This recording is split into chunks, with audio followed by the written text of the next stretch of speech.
Dah. Assalamualaikum. Terus lah. Silalah bagi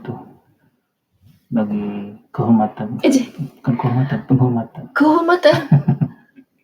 Assalamualaikum dan selamat malam semua. Hari ini kita bertemu lagi di Facebook Easy Goal. Hari ini hari yang ke-19. Okay, nama saya Nur Zahirah Zaza. Nama dia Nama saya Izzy Ismail. Apa khabar semua? Saya bekerja sepenuh masa sebagai seorang jurutera, bekerja separuh masa sebagai personal assistant kepada ma'am sebelah ni,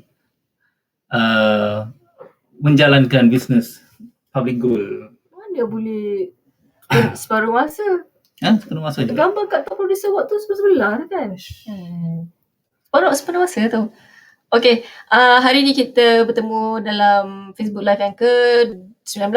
Ada lagi 11 hari, 11 days more to go. Marilah kita tengok topik apa yang bakal keluar. So, hari ni kita, hujung-hujung ni kita cerita yang very light, yang soalan-soalan yang kami selalu dapat. Jadi, suara saya dah sengau sebenarnya. Saya sikit tekak demam. Kita jawab soalan yang penyimpan emas ataupun prospek yang selalu tanya kami, minta kami ulaskan lah, minta kami jawabkan soalan untuk mereka, kemusykilan yang mereka nak tahu sebelum mereka buat keputusan untuk menyimpan emas. Okey. Hari ini tajuk kita adalah panjang ini tajuk. Panjang. Saya memang suka buat tajuk panjang yang mengundang mengundang lempangan. Gaji, Aisina dan lebih cukai. Sebenarnya nak tulis tax refund lah. Bahasa Melayu dapat lebihan cukai. Cukai lebih lah. So, pulangan cukai. Lebihan cukai. Salah. Macam itulah. Pulangan cukai. Tax refund. Okay. Mak Salih tak tahu. Tax refund. So, minggu lepas saya difahamkan kawan-kawan saya di Malaysia, mereka bercerita antara kawan-kawan kat ni lah, yang minggu lepas adalah minggu yang ramai dapat duit Asina. Okay, ramai yang baru nak apply duit Asina juga, yang dapat tax refund daripada LHDN, duit cukai, dan dikatakan tahun ni duit cukai, lebihan cukai ni dapat awal. Minggu lepas dah dapat. Contohnya tambah lagi kot. Kita orang empat cukai dengan kerjaan Malaysia ni agak sedikit gagal di situ. Saya dapat info selalunya daripada kawan-kawan. Dan mereka beritahu last week mereka dapat tax refund Asina, dan minggu ni minggu gaji. Jadi dah 2 minggu ni adalah semua orang tengah kaya raya. Siapa-siapa yang dapat duit Asina tu memang tengah kat langit dah. Duit Asina, sebab yang katanya yang second Asina ni kita boleh apply banyak. Kalau untuk yang first batch itu dia bagi limit dalam 10,000 rasanya. Okay. Rasanya kita orang antara orang-orang yang apply Asina yang first tu untuk membeli emas. Okay, sebab kita orang punya kategori lain. Kategori mereka yang tak mencarum lama dah. Yelah, dah terkeluar. Dah kat luar ni nak carum macam mana? Kita tak. Kita cuba-cuba je apply. Yelah, sebab kita kategori tu. Bila orang yang kategori yang tak mencarum lama ni kena apply yang first kategori. So kita orang memang tak carum lama. Kita orang dah duduk kat luar ni kan. EPF kat sini lah. Jadi untuk yang kategori yang kedua, batch yang kedua ni boleh apply banyak katanya. Memang banyak. Jadi kawan-kawan saya semua tengah bertanya lah, apa jalan yang terbaik. Mereka tanya pada saya sendiri. Kawan-kawan yang baik yang saya pun tanya, apa nasihat yang terbaik nak disalurkan ke mana duit Aisina tu sebelum lenyap dimakan shopping mall. Mereka takut benda tu hilang, lesap ke laut. Jadi mereka tanya, apa nasihat yang terbaik? Kami ni sebenarnya untuk mengelakkan kebocoran daripada diri sendiri lah ni, kiranya. Jadi apakah jalan terbaik? Sebenarnya, first of course, untuk Aisina, especially Aisina, nasihat dia sebenarnya daripada pakar kewangan sendiri. Kalau kata kita tak ada apa-apa kepentingan untuk keluarkan Aisina, lebih baik kita simpan je dalam biarkan dia dikekal kat dalam tu. Okay? Kalau sesiapa yang tak ada kepentingan. Kami dapat nasihat tu selepas kami dah keluarkan, jadi tak boleh pakai dah. Dah keluarkan duit tu baru nampak orang start mengulas pasal benda tu, cakap alamak dah terkeluar. Tapi kami terus selamatkan daripada diri kami berdua, terus masukkan dalam bentuk emas. Okay? So, saya bab ni tu sikit. Dia yang menguruskan. Dia lebih pakar. Ya, untuk makluman semua, saya accountant tak bertauliah untuk keluarga. Jadi setiap bulan saya tengok kepada bagaimana saya asingkan, saya ambil semua gaji dia, semua kad bank dia semua tu. Sebab kat Jepun kalau nak tahu, suri rumah memang dia yang uruskan semua kewangan keluarga, ya. Jadi Malaysia bagus. tak, kat Malaysia saya tahu asing-asing kalau ada pun memang very rare. Tapi kalau kat Jepun memang sebenarnya memang satu tradisi mereka adalah suri rumah, isteri yang menguruskan setiap satu sen duit yang keluar masuk keluarga punya. Okay? Jadi gaji husband semua memang mereka yang uruskan lah. Jadi sama lah juga orang Malaysia yang duduk kat Jepun ni, yang perasan Jepun ni pun buat macam tu juga. So saya lah yang diamanahkan, bukan saya yang lesapkan duit. Saya yang diamanahkan untuk jaga kewangan keluarga keluar masuk semua. So setiap bulan saya tengok lah semua tu kan. Okay. Nasihat telus saya, nasihat telus kami berdua. Memang betul, kami memang mereka yang orang-orang yang menjual emas, menggalakkan orang untuk beli emas. Tetapi perlu diingatkan, emas bukan segala-galanya. Okay? Bukannya kita kena campak semua duit simpanan kita, duit Aisina, duit gaji, semua tu pergi borong emas. Tidak. Okay? Kena ikut kita punya apa panggil? Ukur baju di mana sendiri. Ukur baju di badan sendiri, ukur lauk di periuk kuali kan. Kena tahulah yang mana yang terbaik untuk kita. Okay? Jadi, bila dapat duit Aisina, dapat gaji, dapat duit lebihan tax ni, apa nak kena buat? Okay, first kali, apa yang saya selalu buat sebab saya kalau selagi tak settle benda tu, saya tak tidur malam. Dapat je duit gaji Z, dapat je saya tahu ni, first kali yang saya akan buat adalah bayar hutang. Okay. Saya takkan boleh tidur malam, saya takkan boleh spend 1 sen pun kalau saya tahu saya belum lagi asingkan duit untuk bayar hutang. Okay, dalam hutang ni, apakah hutang-hutang yang perlu dibayar Encik Z? Kita ada hutang juga. Oh, nampak dia boleh tak tahu dia punya hutang. Ada rumah kat Malaysia kan. Ada hartanah di Malaysia tu nak kena bayar lagi. Apa lagi? Ada kereta kat rumah kat Malaysia. Banyak Encik Izzy nak saya senaraikan. Tengok tu. Ada campak semua. Takkan nak cerita kat sini. Ya Allah. Maknanya semua orang buat benda yang sama. Semua orang ada hutang yang sama. Hutang rumah, hutang semua ni dengan bank lah kan. Sebab tu ada perumpamaan dari bank dia datang kepada bank dia kembali. So maknanya first kali kita kena buat, kita kena bayar hutang rumah, bayar hutang kereta, bayar hutang kredit card, bayar hutang sesama manusia. Kredit card Izzy seorang je ada. Saya tak pernah ada kredit card. Seumur hidup saya tak pernah ada kredit card. Nasib baik. Kalau tak, habis Izzy. Okay. Kredit card, hutang sesama manusia itu pun penting ya. Nanti kan ke akhirat besok merangkak kita nak mencari orang, siapa yang kita berhutang tu nak bayar balik. Okay, bayar, settlekan semua tu dan baru kita boleh tidur malam. Okay, satu, bayar hutang. Ingat bayar hutang. Sebab, especially dengan bank, kalau kita lambat bayar, akan ada interest bertambah-tambah. Jadi, nak buat apa kita rugikan duit kat situ? Ketepikan segala kita nak belanja-belanja apa-apa tu, terus settlekan hutang. Okay? Settlekan hutang. Okay, nombor 2. Nombor 2, kita settlekan bil lah kan. Bil tu hutang. Bil tu kira hutang. Bil tu kira hutang. Hutang lah. Kita dah pakai-pakai semua. Kita bayar. Okay. Nombor 2. Hang kena settlekan lani lah. Bil hutang. Bil semua tu. Nombor 2 ni. Wajah. Astaghfirullahalazim. Nombor 2, kita buat segala bayaran. Insurance. Kalau ada kita buat takaful. Kalau kita ada buat hibah. Jadi, bagi saya itu pun penting untuk keluarga kita sebenarnya, especially insurance sebab kami sendiri ada pengalaman, saya sendiri ada pengalaman masa balik Malaysia itu. Selama ni kita memang ada satu mindset yang tak naklah bayar insurance sebab entah bila kan nak sakit, nanti kan insurance ke syarikat insurance tu yang ada dapat keuntungan. Kita main bayar bulan-bulan lepas tu tak ni. Untuk makluman semua, kami ada insurance di Jepun dan kami juga ada buat insurance, alhamdulillah. Allah bukakan hati secepat mungkin. Buat insurance dengan syarikat Prudential dekat Malaysia, Prudential Takaful. Jadi kami buat untuk bila kami balik Malaysia nanti tak tahu lagi, mungkin akan dalam masa 5 tahun, 10 tahun akan balik ke Malaysia. Jadi kami dah ada siap-siap insurance waktu tu. Kalau katalah dah balik Malaysia baru nak mulakan insurance, akan banyak lah. Jadi kami ambil awal-awal siap-siap. Jadi insurance yang kami buat tu memang medical insurance. Let's not talk about life insurance lah. Life insurance tu ada banyak fatwa yang semua tu. Saya rasa saya tak nak sentuh part tu. Tapi saya hanya buat Untuk keluarga kami hanya buat medical insurance, kad medical Okay, tapi sekarang ada banyak yang pasal takaful semua tu. You guys boleh tengok dah banyak produk takaful yang untuk cover benda-benda disebabkan kematian ni. Okay.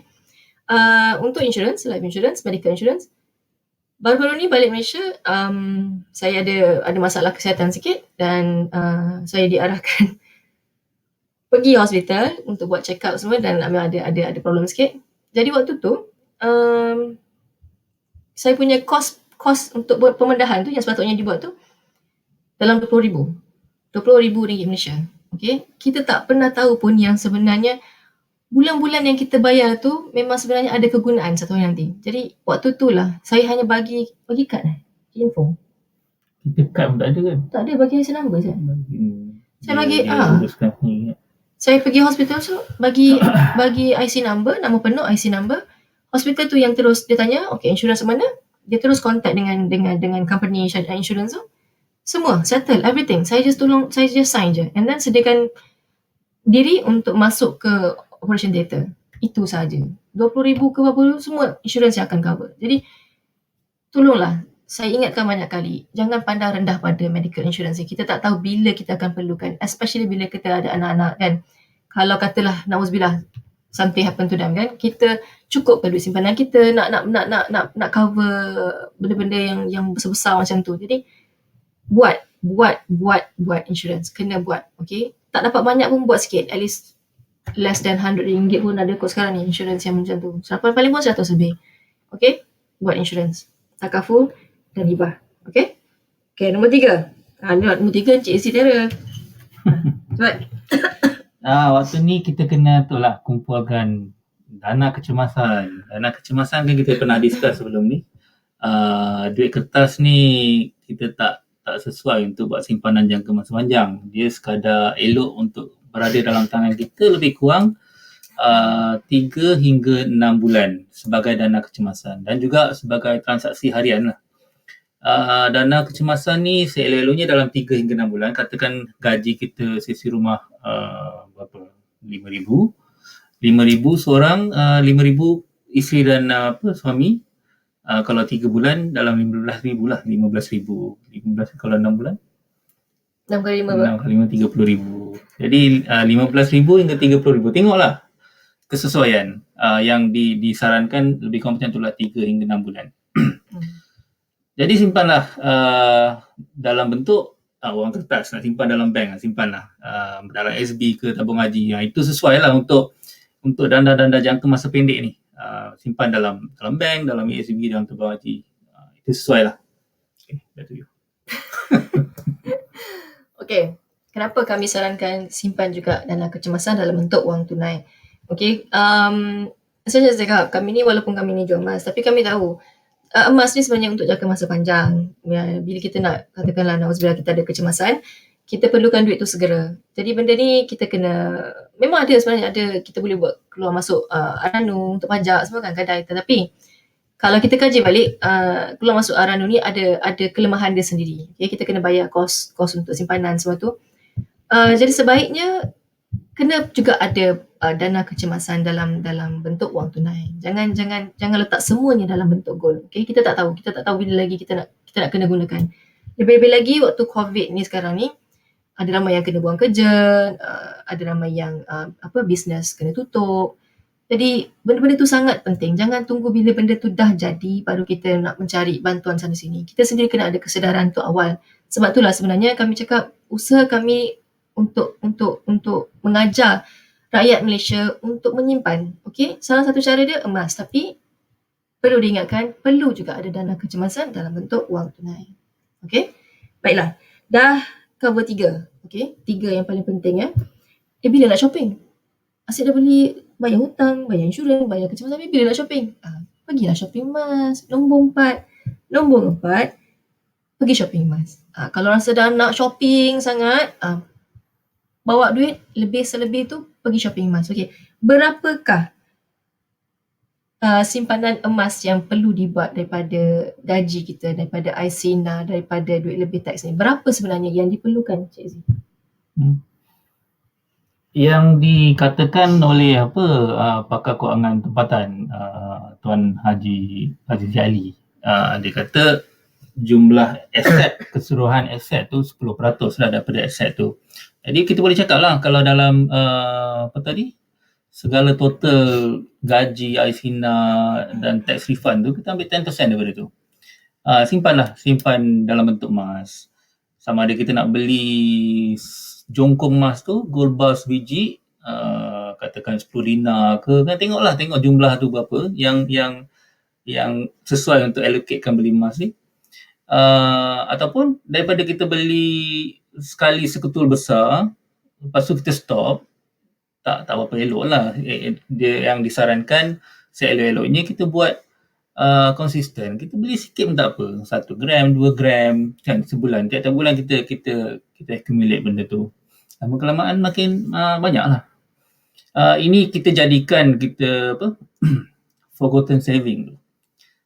Forgotten saving ni simpanan yang kita kena lupakan, kita jangan diingat-ingatkan.